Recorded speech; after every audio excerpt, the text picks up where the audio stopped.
Hey, what's going on, guys? Welcome back to my channel. The Smoking Beard here with another easy to follow video on smoking brisket. But before we continue, by liking this video and subscribing to my channel, it helps me continue bringing you these types of videos. Lighting up my smoker is the first thing I do. This allows my smoker to get up to temp while I get everything else ready. I avoid using lighter fluid whenever possible. I prefer these charcoal starters. They work great with my gravity-fed smoker. I usually blend charcoal and post oak to give me the best of both worlds, a consistent heat and that smoky flavor.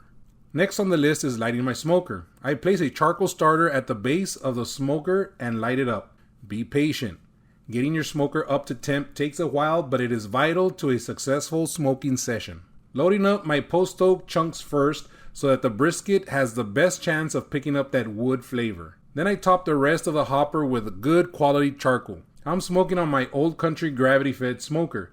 Depending on your smoker, you may have to modify these steps, but the overall process is the same. While the charcoal starter is doing its thing, I'm going to clean the table I will be using with this super clean biodegradable degreaser. This stuff is powerful. With little to no effort, I'm able to wipe away the grease on the table. If you're interested in some of the products I'm featuring in this video, take a look at the video description. I'll leave links so you can get your hands on your very own.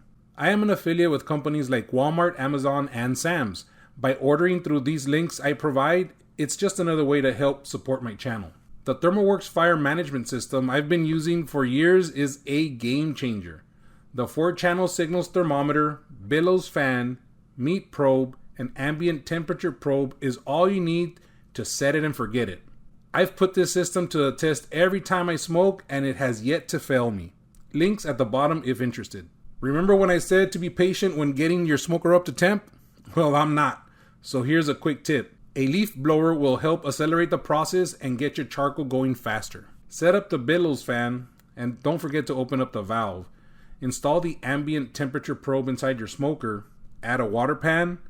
Connect the probe and finally connect the fan. The ambient temp probe sends the smoke temperature to the thermometer. The Billows fan activates, forcing air to your charcoal, fanning your flame. The fan shuts off when your desired ambient temperature of the smoker is reached. It is that simple, but so effective. Now set your smoker at 240 degrees Fahrenheit. So now that your smoker has reached its temp, it's time to load up the brisket. This brisket was seasoned the night before and left in the refrigerator to marinate. Place the brisket with the fat side up on your grate. Position the brisket with the round part nearest the heat source. In my case, the hopper is to the right of the smoker, so the point, or the round part of the brisket, is to the right. Insert the meat probe in the center of the brisket without going through the bottom. Connect the meat probe to the meat thermometer, and that's it. Sit back, relax, and keep an eye on that internal temp of your brisket.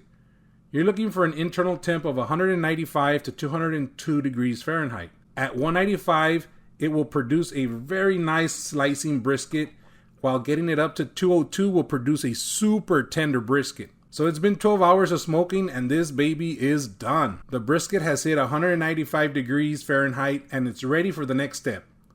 Rest. To wrap the brisket, I'm overlaying 2 sheets of extra long heavy duty aluminum foil. Wrap the brisket tightly and place it in a cooler for 4 hours. This gives the brisket time to relax and unwind. And now we've made it to my favorite part of the smoking session, the slicing. Get yourself an extra large cutting board and a sharp slicing knife. Take the brisket out of the wrapping and find the grain of the brisket. Start on the flatter side of the brisket, called the flat, and slice against the grain. This means to cut against the fibers. When you get to about halfway, turn your brisket to start slicing the point. You'll know it's time when you see the 2 sections of brisket showing on your slices. Make a cut about 2 to 3 inches thick and set that bad boy aside. Continue slicing the rest of the brisket the same way. Be careful.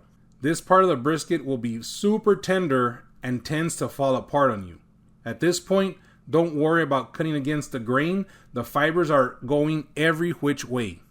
Finally, cube the rest of the brisket and enjoy. Thank you for watching. Don't forget to like and subscribe to my channel, and I'll catch you guys on the flip side.